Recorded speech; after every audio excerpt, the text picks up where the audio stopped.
اعوذ باللہ من الشیطان الرجیم، بسم اللہ الرحمن الرحیم۔ نولی فیکٹری کے معزز ساتھیو، السلام علیکم۔ ناظرین اکرام، یہ ایک غیر مسلم کا قول ہے کہ اگر مسلمانوں میں ایک عمر اور ہوتے تو آج ساری دنیا میں اسلام ہوتا، کیونکہ دوسرے خلیفہ راشد حضرت عمر فاروق رضی اللہ تعالیٰ عنہ کے عہد میں اسلامی سلطنت کی وسعت اس قدر ہو چکی تھی کہ تاریخ کے صفحات کی شہادت کے مطابق آپ کے عہد مبارک میں اسلامی سلطنت کی حدود 22 لاکھ مربع میل تک پھیل گئی تھی، جبکہ فضل خداوندی کا یہ عالم تھا کہ مدینے میں بیٹھے ہوئے خلیفۃ الرسول صلی اللہ علیہ وآلہ وسلم اگر مسجد نبوی سے نیل کے پانی کو حکم دیتے تو وہ بھی اس کی تعمیل کے لیے سر تسلیم خم کر لیتا ہے۔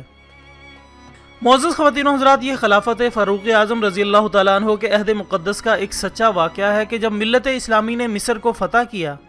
تو اس وقت دریائے نیل کی لہریں نہ صرف بے جان ہو چکی تھی بلکہ اس کے لب بھی خشک ہو چکے تھے،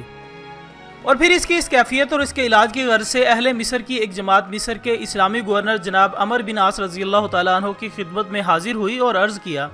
کہ جناب دریائے نیل بالکل خشک ہو چکا ہے، اور اس کو دوبارہ بہانے کے لیے ہم صدیوں سے جاری و ساری اس عمل کا سہارا لیتے ہیں کہ ایک نوجوان اور کنواری لڑکی کو زیب و زینت کے ساتھ ایک دلہن کا روپ دیتے ہوئے دریائے نیل میں پھینک دیتے ہیں،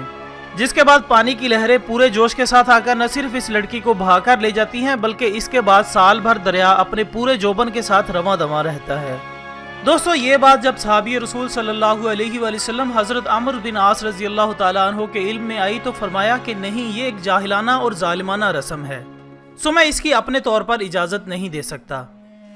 بلکہ اس بارے میں ہم اپنے خلیفہ سے رہنمائی لینے کے بعد ہی کوئی فیصلہ کر سکتے ہیں۔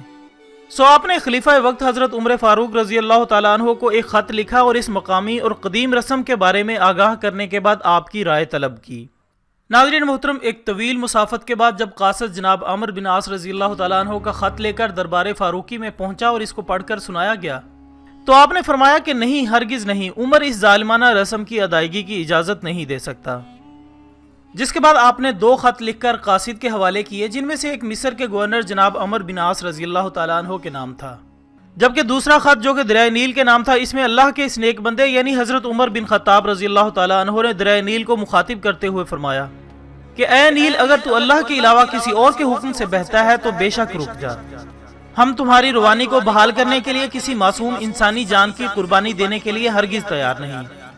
اور اگر تو اللہ رب العزت کے حکم سے چلتا ہے تو پھر اس دفعہ تمہیں اس انسانی قربانی کے بغیر ہی چلنا ہوگا، وگرنہ بے شک تو قیامت تک کے لیے خشک ہو جا، ہمیں اس بات کی کوئی پرواہ نہیں۔ ناظرین محترم، تاریخ کی کتابیں اس بات پر شاہد ہیں کہ آج تک غیر مسلم مورخین کی طرف سے بھی اس سچائی کی تردید نہیں کی جا سکی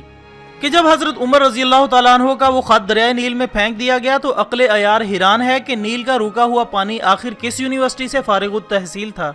کہ جس نے اس کو اپنی آغوش میں لینے کے فوراً بعد نہ صرف اس کو پڑھ لیا بلکہ اس میں درج عدل فاروقی کا صحیح مفہوم پاتے ہوئے فوری طور پر اپنی ضد سے ہاتھ کھینچ لیے، اور پانی کی لہروں نے مصر کی پیاسی سرزمین کو پھر سے سیراب کرنا شروع کر دیا،